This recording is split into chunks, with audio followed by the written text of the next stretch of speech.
My name is Mary and I am 54 years old. For 26 years I raised a child who was not born from my body, but who I loved as if she had come from my very soul. I fed her, clothed her, held her through every fever, every heartbreak, every triumph. I believed that love, real love, would always be enough. Then one Tuesday morning, a single text message proved me wrong. I did not cry. I did not beg. I replied with just one sentence. Before I share what happened next, let me know where you are watching from today. Drop your location in the comments below. If stories about family, truth, and resilience speak to your heart, please hit that like button and subscribe to join this community. Now let me take you back to where it all began. I met my husband Douglas when I was 29 years old. He was a quiet man with kind eyes and hands that had known hard work his entire life. He worked as a foreman at a manufacturing plant outside of Cleveland, and I was an accountant at an insurance company downtown. We met at a church potluck dinner of all places. He brought a casserole that his mother had taught him to make, and I brought a lemon cake that I had baked from scratch. We ended up sitting across from each other, and by the end of the evening I knew there was something different about him. He was steady, reliable, the kind of man who said what he meant and meant what he said. Douglas had been married once before. His first wife Brenda had left him when their daughter Jessica was only 8 months old. He did not talk about it much in the beginning, but over time I learned the story. Brenda had met someone else, a man with more money and fewer responsibilities. She told Douglas that motherhood was not what she had expected, that she felt trapped, that she needed to find herself. She signed away her parental rights without a fight. Douglas came home one day to find a note on the kitchen table and an empty closet. Brenda took her clothes, her jewelry, and her freedom.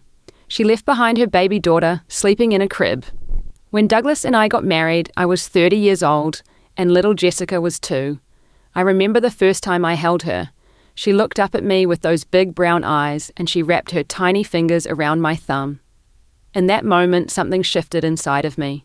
I did not give birth to this child, but I knew with every fiber of my being that I would love her and protect her for the rest of my life. I made a decision that some people did not understand. I left my job at the insurance company.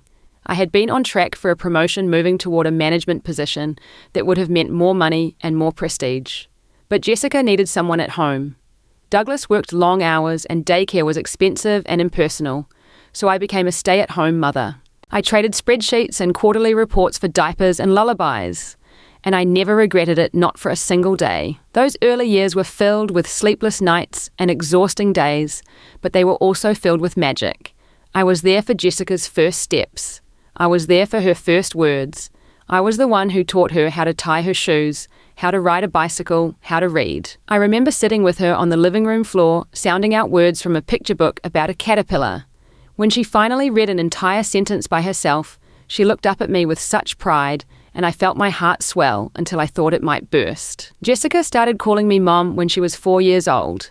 It happened so naturally that I almost did not notice it at first. We were at the grocery store and she tugged on my sleeve and said, "Mom, can I have this cereal?" I froze for a moment, looking down at her innocent face.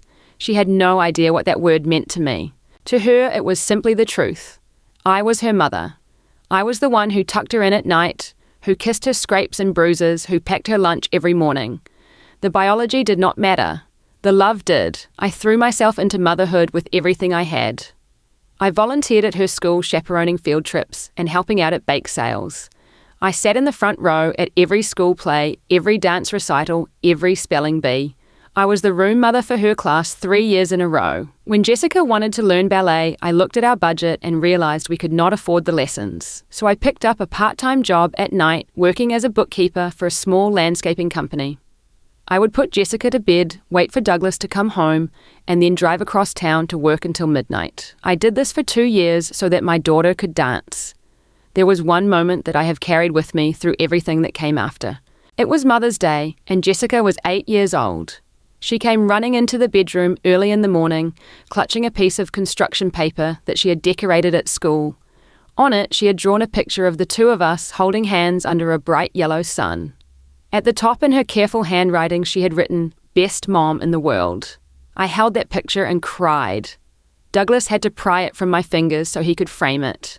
That picture hung on our kitchen wall for years. Sometimes when the house was quiet and I was alone, I would stand in front of it and remind myself why I had made the choices I made. The years passed and sacrifice became a constant companion. When Jessica was 10, Douglas was injured at work. A piece of heavy equipment malfunctioned, and he suffered a back injury that required surgery and 2 years of rehabilitation.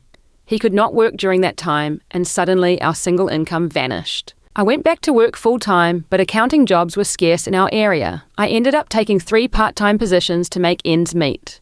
I worked mornings at a tax preparation office, afternoons at a retail store, and weekends doing freelance bookkeeping. I was exhausted all the time, but when Jessica needed braces, I found the money. When she wanted to go to summer camp with her friends, I found the money. When her school required new textbooks, I found the money. I had dreams of my own once. I had wanted to go back to school to get my MBA to climb higher in my career. But those dreams faded into the background as Jessica's needs took center stage. I sold the car I loved, a little blue convertible that had been my graduation gift to myself, and bought a sensible minivan that was safer for a family. I stopped buying new clothes for myself so that Jessica could have the latest fashions. I gave up vacations, hobbies, and quiet moments of solitude. And I did it gladly because that is what mothers do. Through her teenage years, Jessica and I remained close. She told me about her friends, her classes, her first crush.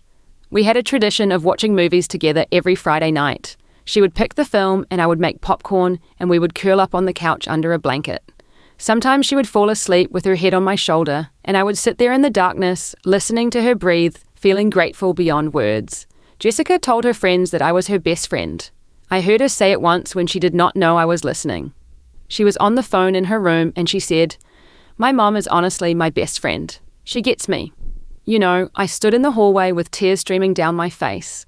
All the sacrifices, all the exhaustion, all the dreams deferred, it was worth it. It was all worth it.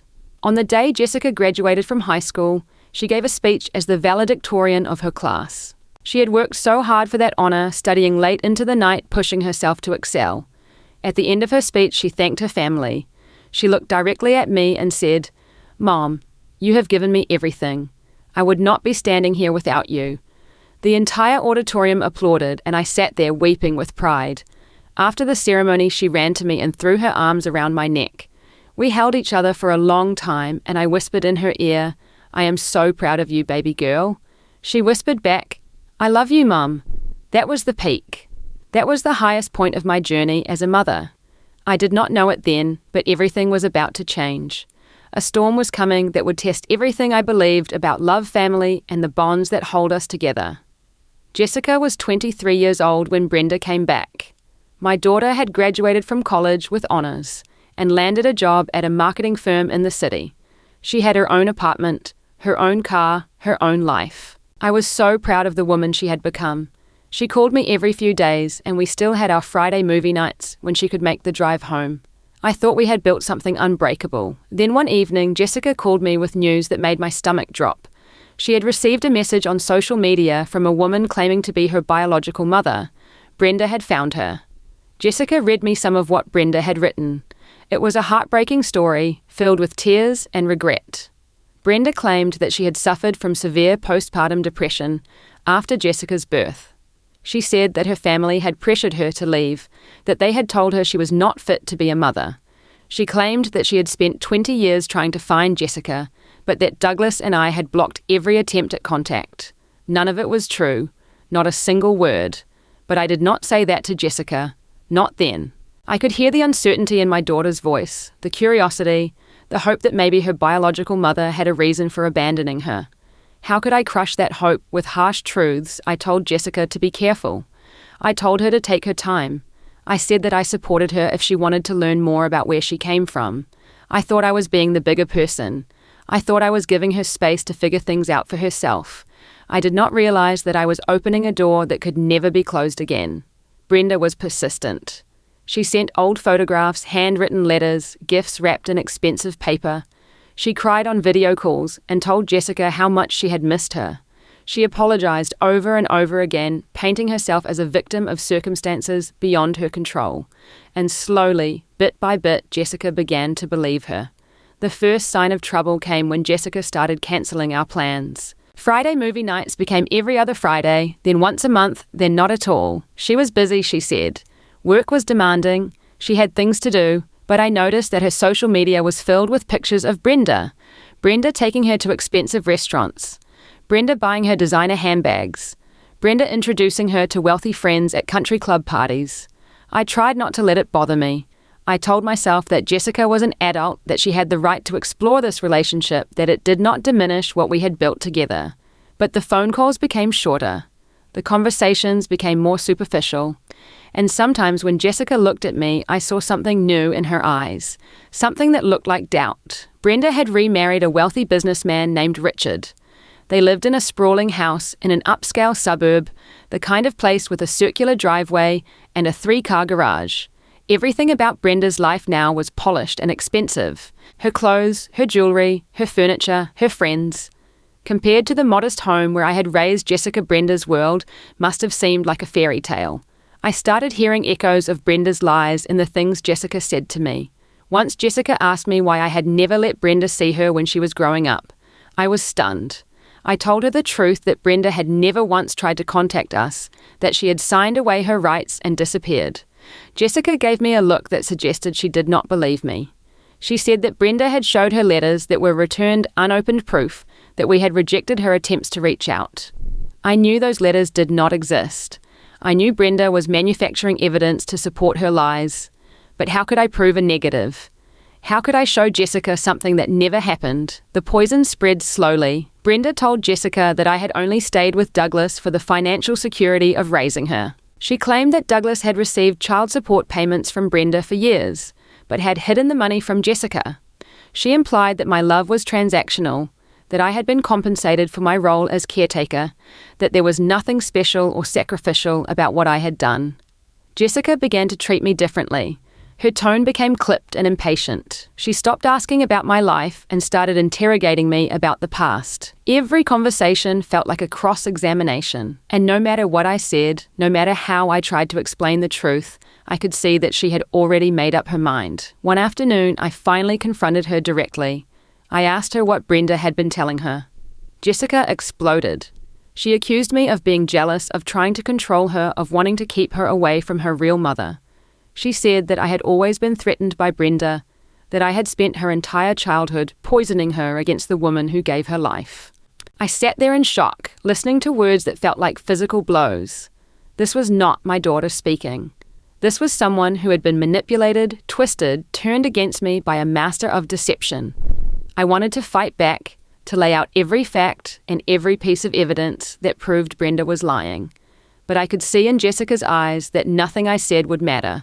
So I said the only thing I could. I told her that I loved her.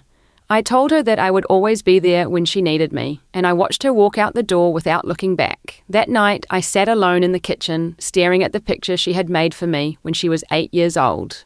Best mom in the world. The construction paper had faded over the years, but the words were still legible. I traced them with my finger and wondered how everything had gone so wrong. The distance between Jessica and me grew wider with each passing month. It was like watching a slow-motion car crash, knowing what was coming, but powerless to stop it.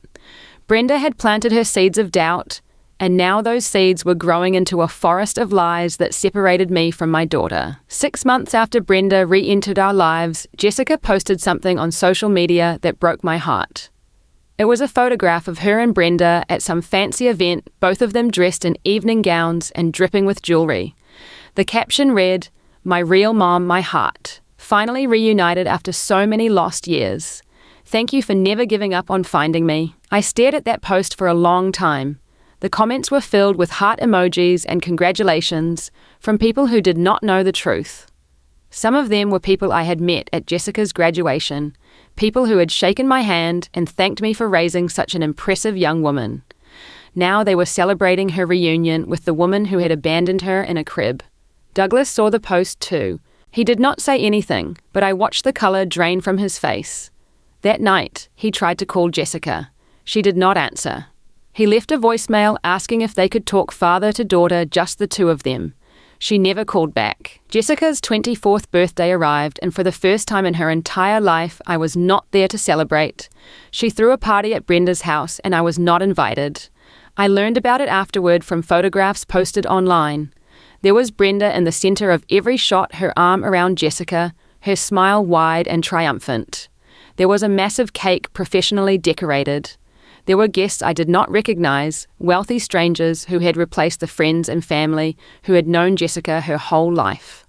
Douglas and I sent a gift anyway. We had bought her a beautiful watch, one that I had saved for months to afford. We never received a thank you. We never even knew if she opened it. The manipulation continued. Brenda bought Jessica a new apartment in an upscale part of the city. She purchased a luxury car for her. She introduced her to executives and influencers who could supposedly help her career. Everything about Brenda's generosity was designed to demonstrate her wealth and status, to show Jessica what she had been missing all those years with us. Brenda told Jessica that she did not owe me anything. She said that I had merely been fulfilling my duty as a wife, that raising Jessica had been my obligation, not my choice. She made it sound as though I had been hired, help a nanny who happened to share a last name. The idea that I had given up my career, my dreams, my financial security out of pure love was apparently too difficult for Brenda to comprehend, and Jessica believed her. She stopped seeing me as her mother and started seeing me as an obstacle, a reminder of a childhood that Brenda was working hard to erase. Then came the wedding. Jessica fell in love with a young man named Nathan. He seemed nice enough from what little I knew of him. They dated for 2 years and then he proposed. Jessica said yes, and suddenly there was a wedding to plan. I received an invitation in the mail. When I opened the envelope, my hands were trembling with hope. Maybe this was a turning point. Maybe Jessica was ready to repair our relationship. Then I saw what was printed inside. The line where it should have said mother of the bride instead said guest. I was not listed as family. I was just another attendee. Douglas was not listed at all. His name appeared nowhere on the invitation. I went to the wedding anyway. I bought a new dress and had my hair done. I brought a gift that I had been saving for years, a pearl necklace that had belonged to my grandmother, passed down through 3 generations of women in my family. It was the most precious thing I owned, and I wanted Jessica to have it. The ceremony was held at a country club that Brenda had selected. When I arrived, I was directed to a seat in the very last row, far from the altar, far from the family. I watched as Brenda was escorted to the front and seated in the place of honor. I watched as Brenda walked Jessica down the aisle, a role that should have belonged to Douglas. I watched as Brenda gave a tearful speech at the reception about how grateful she was to finally have her daughter back in her life. Douglas was never asked to speak. No one acknowledged him at all. At the end of the ceremony, I saw Jessica embrace Brenda tightly. I heard her say, "Thank you for coming back to me, Mom." I heard those words and something inside me cracked.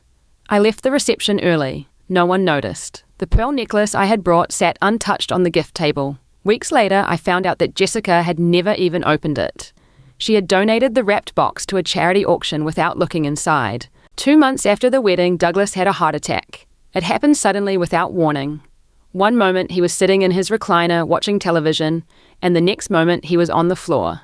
I called the ambulance, but by the time they arrived it was too late. My husband of 24 years was gone. I called Jessica to tell her that her father had died. She came to the funeral, but she stood next to Brenda the entire time. She did not sit with me. She did not hold my hand. She did not offer any comfort to the woman who had raised her. After the service, Jessica pulled me aside and asked about the will. She wanted to know what Douglas had left her. I was so shocked by the question that I could barely respond. Her father was not even in the ground yet, and she was already thinking about money. I told her the truth. Douglas had left the house to me and a small savings account to her. That was all we had. Everything else had been spent over the years spent on raising her, educating her, giving her every opportunity we could afford. Jessica's face contorted with anger. She accused us of hiding assets, of lying to her, of stealing her inheritance. She said that Brenda had told her we were wealthy, that we had been hoarding money that should have been hers. She called me a fraud and a manipulator. I tried to explain. I tried to tell her about the sacrifices we had made, the jobs I had worked, the dreams I had given up. But she was not listening. She turned and walked away, leaving me standing alone beside my husband's grave. 1 month after Douglas's funeral, I woke up on a Tuesday morning to the sound of my phone buzzing on the nightstand. I reached for it with sleepy fingers, expecting a notification about nothing important. Instead, I found a text message from Jessica. The words on the screen burned themselves into my memory forever. "You are not my real family. You never were. Stop pretending you are my mother. Brenda is my only mother. I do not want to see you or hear from you again. Do not contact me. I read the message 3 times to make sure I was not imagining it. Each time the words remained the same. Cold. Final. Absolute. I sat on the edge of my bed, holding the phone in hands that would not stop shaking. The morning light filtered through the curtains, casting long shadows across the room. Everything looked exactly the same as it had the day before, but nothing would ever be the same again. 26 years. 26 years of love, sacrifice, dedication, and devotion. 26 years of sleepless nights and endless worry. 26 years of putting someone else first, always without question, without complaint. And it had all been erased by a single text message. I thought about all the memories that lived in this house. The marks on the doorframe where we had measured Jessica's height each year. The stain on the carpet from a spilled cup of grape juice when she was 5. The photographs on every wall, chronicling her journey from toddler to woman. Every corner of this home contained evidence of a life I had built around her. I thought about Douglas. He had loved Jessica so completely, so unconditionally. He had worked himself to exhaustion to provide for her. He had sat through every ballet recital, every school play, every graduation. He had been so proud of the daughter we raised together. Now he was gone, and his daughter had declared that none of it mattered. I did not cry. I wanted to, but the tears would not come. I felt hollow, like someone had reached inside my chest and scooped out everything that made me human. I walked through the house in a daze, looking at all those photographs, all those memories. None of it had meant anything to her. I had been nothing more than a placeholder, a temporary substitute, until her real mother returned. I spent the entire day sitting in the living room, replaying my life in my mind. I remembered the first time Jessica called me Mom. I remembered teaching her to read. I remembered holding her hand on the first day of kindergarten, feeling her tiny fingers grip mine as she looked up at the intimidating school building. I remembered the pride on her face when she got into college, when she landed her first job, when she walked down the aisle on her wedding day. How had it come to this? How had all that love evaporated like morning dew? I understood finally what had happened. Brenda had spent months poisoning Jessica against me, rewriting history, manufacturing lies, presenting herself as the victim of circumstances rather than the architect of abandonment. And Jessica, vulnerable and searching for something she did not even know she was missing, had chosen to believe the fairy tale instead of the truth. But understanding did not ease the pain. Knowing why someone hurts you does not make the wound any shallower. As evening fell, I made a decision. I was not going to beg. I was not going to plead. I was not going to launch into lengthy explanations or desperate attempts to prove my worth. I had spent 26 years proving my worth through actions, through sacrifices, through love. If that was not enough, then no amount of words would make a difference. But I was also not going to let the lies stand unchallenged. Brenda had built her castle of deception on a foundation of secrets, and I possessed a key that could bring the whole structure crashing down. I picked up my phone and typed a single sentence in response to Jessica's message. When you are ready to know the whole truth, ask Brenda about the $200,000. I hit send. Then I turned off my phone. The number I had mentioned was not random. It was not a bluff or an exaggeration. It was the exact amount that Brenda had stolen from her own daughter. Let me explain what Jessica did not know. When Jessica was 10 years old, her maternal grandfather passed away. He was Brenda's father, and despite Brenda's abandonment of his grandchild, he had never forgotten Jessica. In his will, he established a trust fund in her name containing $200,000. The money was to be managed by a guardian until Jessica turned 21, at which point it would be released to her in full. The guardian named in the will was Brenda. Despite her absence from Jessica's life, she was still legally her biological mother, and the grandfather had assumed she would do right by her daughter. He was wrong. When Jessica was 18 years old, Brenda forged documents and withdrew the entire contents of the trust. She claimed the money was needed for medical expenses, for debts for emergencies. She spent it on herself, on luxury items, on maintaining a lifestyle she could not otherwise afford. By the time Jessica turned 21, the trust was empty. Douglas discovered this when he contacted the grandfather's lawyer to inquire about the fund. He had been hoping to surprise Jessica with news of her inheritance. Instead, he learned that her biological mother had stolen everything. Douglas wanted to sue. He wanted to press charges to drag Brenda into court and expose her for the thief she was. But I stopped him. I convinced him that doing so would devastate Jessica, that learning her biological mother was not only a deserter but also a criminal would damage her in ways we could not predict. So we kept the secret. We decided that we would save our own money and try to replace what Brenda had taken. Over the years, Douglas and I managed to set aside $80,000 for Jessica. It was nowhere near the full amount, but it was everything we could spare. We had planned to give it to her on her wedding day. But then she excluded us from the wedding and Douglas died, and the moment never came. The money was still sitting in a savings account, and Jessica had no idea it existed. After I sent the message, I walked out to the backyard. There was an old oak tree there planted by Douglas in the first year of our marriage. It had grown tall and strong over the decades, its branches spreading wide to provide shade on hot summer days. I sat down beneath it and finally let myself cry. I cried for Douglas, who had loved his daughter so much and died thinking she had rejected him. I cried for Jessica, who had been manipulated by a woman who did not deserve her love. I cried for myself, for the years I had given and the dreams I had surrendered. I cried until there were no tears left. And then somehow I felt a strange sense of peace. I had done what I could. I had planted a seed of truth. Now it was up to Jessica to decide whether to water it or let it die. I did not expect to hear from Jessica quickly. I had given her a puzzle piece, and I knew it would take time for her to fit it into the larger picture.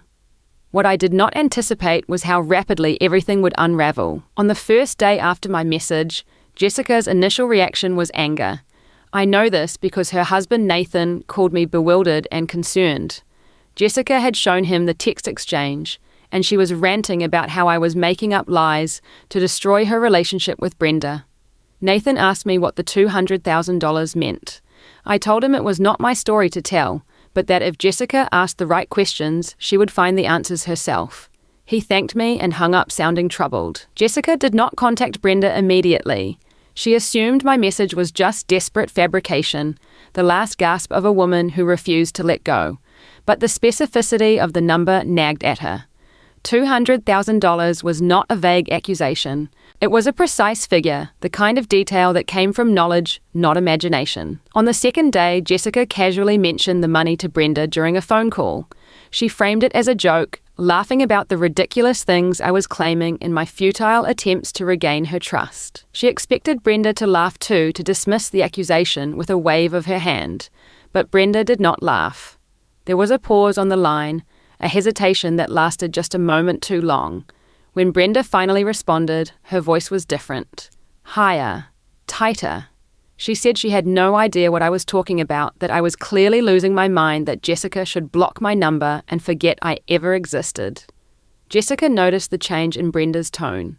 She noticed the slight tremor, the over-emphatic denial, the immediate pivot to attacking me rather than addressing the question. For the first time since Brenda had re-entered her life, a small seed of doubt took root in Jessica's mind. On the third day, Jessica started digging.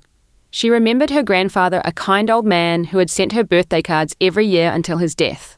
She remembered hearing vague mentions of an inheritance. She had always assumed that the money, if it existed, had gone to other relatives or been consumed by estate taxes. It had never occurred to her that $200,000 might have been designated specifically for her. She found the contact information for her grandfather's estate lawyer and made an appointment. On the fourth day, Jessica sat in the lawyer's office and asked about her grandfather's will. The lawyer, an elderly gentleman who had handled the estate years ago, pulled out the files and confirmed everything. Yes, there had been a trust fund. Yes, it had contained $200,000. Yes, the designated guardian had been Brenda. And yes, the fund had been completely emptied when Jessica was 18 years old, 3 years before she was supposed to receive it. The lawyer showed Jessica the withdrawal documents. Brenda's signature was on every page. The money had been transferred to accounts in Brenda's name. There was no medical emergency, no legitimate expense, no legal justification. Brenda had simply taken the money and spent it. Jessica left the lawyer's office in shock. The foundation of everything Brenda had told her was crumbling. If Brenda had lied about this, what else had she lied about? On the fifth day, Jessica confronted Brenda face to face. She drove to the expensive house with the circular driveway and the 3-car garage, the house that had seemed so impressive when she first saw it. Now she looked at it with different eyes. How much of this luxury had been purchased with her stolen inheritance? Brenda tried every tactic in her arsenal. She cried. She begged for understanding. She blamed circumstances, addiction, desperation. She said she had always planned to pay it back. She said she would make it right. She said that the important thing was that they were together, now that the past was the past, that Jessica should not let money come between them. But Jessica was not finished asking questions. If Brenda had lied about the money, what about the rest of it? What about the claims of postpartum depression? What about the family pressure? What about the letters that were supposedly returned unopened? Brenda's explanations became increasingly tangled. Her story kept shifting details, contradicting other details. The web of lies was so complex that she could no longer keep track of which threads connected where. On the 6th day, Jessica did more research. She contacted family members she had not spoken to in years, relatives on Brenda's side who had their own memories of what happened 26 years ago. They told her the truth. There was no postpartum depression. There was no family pressure to leave. Brenda had simply fallen in love with another man, a wealthy older gentleman who had no interest in raising someone else's baby. She had chosen luxury over motherhood comfort, over responsibility. She had walked away without looking back, and she had never attempted to contact Jessica until now, when her current marriage was falling apart and she needed an ally.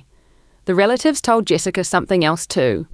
Brenda had not returned to reconnect with her daughter out of love.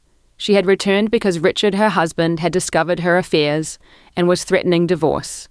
Brenda needed to present herself as a devoted mother, a family woman, someone worthy of sympathy in the upcoming custody and financial battles.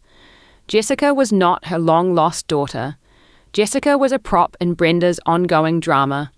On the 7th day, everything collapsed. Richard found out that Brenda had been siphoning money from their joint accounts to buy Jessica's affection. The gifts, the apartment, the car, all of it had been purchased with marital funds, hidden expenditures that Brenda had concealed through lies and manipulated bookkeeping. Richard was already furious about her infidelity. This financial betrayal was the final straw. He filed for divorce that morning. Brenda called Jessica in a panic, begging for help. She needed Jessica to testify on her behalf, to tell the court what a wonderful mother she was to help her maintain her lifestyle. But Jessica had seen behind the curtain now. She understood that Brenda's love was conditional, transactional, and ultimately self-serving. Richard called Jessica too, wanting to understand what had happened, seeking information about Brenda's deceptions. The lawyer called to discuss potential legal action regarding the stolen trust fund. Relatives called to share gossip and offer support. Jessica's phone would not stop ringing. The world that Brenda had so carefully constructed for Jessica, the narrative of a loving mother, unjustly separated from her child, had been exposed as complete fiction. Every brick of that foundation was made of lies, and now the entire structure was collapsing into rubble. On the 8th day, I heard a car pull into my driveway. I looked out the window and saw Jessica sitting behind the wheel, not moving, just staring at the house where she had grown up. I watched her for several minutes before she finally opened the door and stepped out. She looked different, smaller somehow, despite being a grown woman. Her eyes were red and swollen from crying. Her posture was hunched, defeated. She walked to the front door like she was approaching her own execution. I opened the door before she could knock. We stood there looking at each other for a long moment, neither of us speaking. Then Jessica's face crumpled and she began to sob. I did not immediately embrace her. I did not rush to comfort her.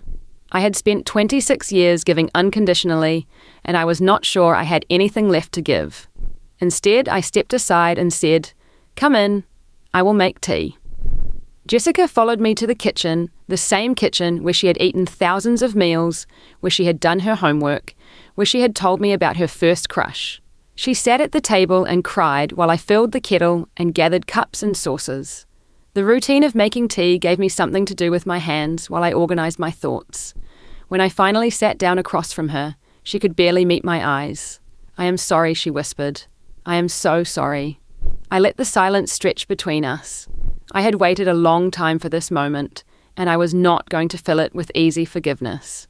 Jessica needed to understand the weight of what she had done. "Tell me what you are sorry for," I said. She looked up, startled by the directness. "Everything," she said. "For believing Brenda, for treating you like you did not matter, for not being there when Dad died, for all of it." I nodded slowly. "And what do you understand now that you did not understand?" Before Jessica took a shaky breath. "I understand that you are my mother, You were always my mother. Brenda gave birth to me, but you raised me. You sacrificed for me. You loved me when you did not have to. And I threw all of that away because a stranger told me pretty lies. I reached across the table and took her hand. It was the first time I had touched my daughter in over a year. I love you, I said.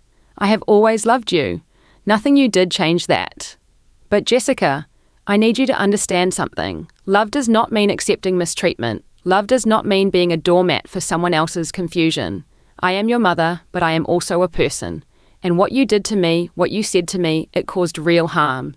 Jessica nodded, tears streaming down her face. I know, and I hate myself for it. I squeezed her hand. I do not want you to hate yourself. I want you to learn from this. I want you to become the kind of person who does not let herself be manipulated by people who do not have her best interest at heart. We talked for hours that day. I told her the full story of the trust fund, how Douglas and I had discovered the theft and decided to protect her from the truth. I told her about the $80,000 we had managed to save money that was still sitting in an account waiting for her. I showed her the passbook with both of our names on it.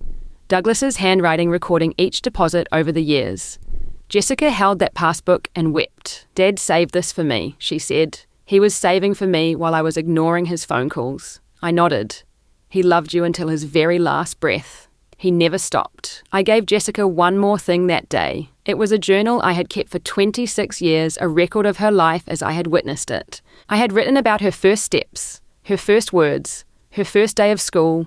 I had recorded her achievements and her struggles, her joys and her sorrows. I had poured my heart onto those pages, documenting a love that I had always assumed would be self-evident. Read it, I said. Take it home and read it. And when you are finished, if you want to rebuild what we had, I will be here. Jessica took the journal with trembling hands. But what about Brenda? She asked. What should I do? I shook my head. That is not my decision to make. She is your biological mother, and whatever relationship you choose to have with her is your business. But I will tell you this. A person who steals from her own child, who lies and manipulates and uses people for her own purposes, that person is not likely to change. Protect yourself. That is all I ask. As Jessica prepared to leave, she asked one more question. Can you ever forgive me? I thought about it for a moment. I could have given her an easy yes, but that would have been a lie. Forgiveness, I said, is not a single moment. It is a process. Right now, I am working on it. Check back with me in a year. In the meantime, show me through your actions that you have changed. That is worth more than any words. As for Brenda, her carefully constructed life fell apart completely. Richard divorced her and took back most of what she had thought was hers. The prenuptial agreement she had signed years ago heavily favored him in cases of infidelity, and his lawyers were ruthless. Jessica declined to pursue criminal charges for the stolen trust fund, but the threat of legal action forced Brenda to sign a repayment agreement. She would be paying back that money for years. Brenda tried to contact Jessica many times, but Jessica never responded. She did not seek revenge or publicly expose Brenda's crimes. She simply withdrew her presence, her attention, her love. For someone like Brenda, who fed on admiration and validation, this quiet rejection was perhaps the cruelest punishment of all. Healing does not happen overnight. Anyone who tells you otherwise is selling something. In the months after Jessica came back to me, I struggled. There were days when the old pain would resurface without warning, triggered by a song on the radio or a photograph in a drawer. There were nights when I lay awake, remembering the cruel words she had spoken, the dismissive way she had treated me, the years of love she had thrown away so casually. I joined a support group for people dealing with family estrangement. It was not something I would have considered before, but a friend suggested it, and I had nothing to lose. In that circle of folding chairs and lukewarm coffee, I met other women who had been cast aside by the people they loved most. We shared our stories, our grief, our slow progress toward acceptance. I learned that I was not alone, and that knowledge made the burden lighter. I started writing in a new journal, one just for myself. Not a record of Jessica's life, but a record of my own thoughts, hopes, and fears. For 26 years, I had defined myself primarily through my role as a mother. Now I was learning to be Mary again, an individual with her own identity, her own dreams, her own worth. I took up gardening with renewed passion. Douglas's oak tree became the centerpiece of a memorial garden I created in his honor. I planted roses and lilies and lavender, filling the space with color and fragrance.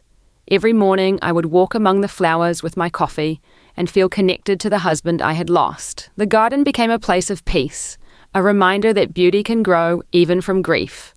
I reconnected with old friends I had neglected during the years when motherhood consumed my attention.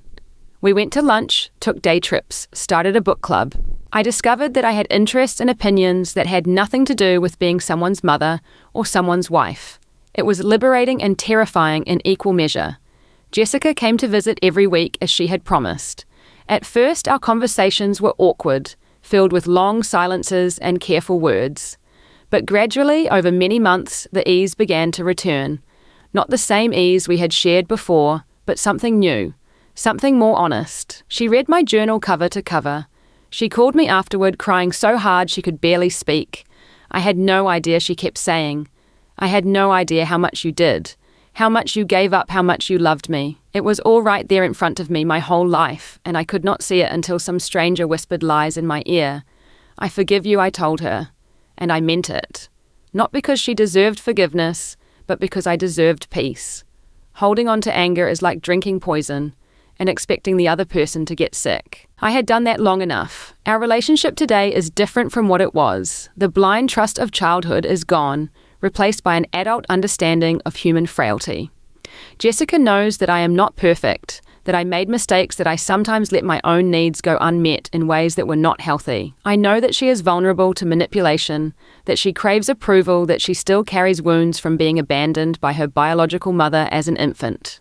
We are honest with each other now, sometimes painfully so, but honesty, even when it hurts, is better than the comfortable lies that nearly destroyed us. I learned something important through all of this. Loving someone does not mean tolerating mistreatment.